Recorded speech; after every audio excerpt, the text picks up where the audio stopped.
సవినీయంగా తెలియజేస్తున్నాను. ఇకపోతే తర్వాత విషయం, జ్యోతి యూజ్ చేసిన గన్.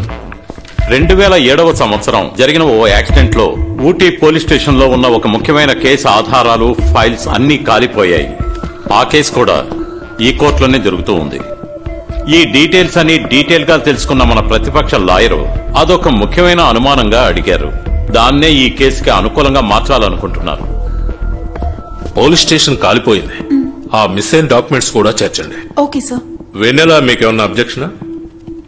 No your honour. ఈ కేసుని హ్యాండిల్ చేసిన ఇన్స్పెక్టర్ అండ్ ఇప్పుడు డీఎస్పీగా ఉంటున్న అలెగ్జాండర్ ని విచారించాలి. Okay, proceed. నమస్కారం. మే 6వ తారీఖు రాత్రి జ్యోతిని తిరుపూర్ రైల్వే స్టేషన్ లో అరెస్ట్ చేసింది మీరే కదా? అవును, నేను మా టీం డే అండ్ నైట్ వెతికి తిరుపూర్లో అరెస్ట్ చేశాం. ఊటీ నుండి తిరుపూర్కి ఎంతసేపట్లో వెళ్ళొచ్చు?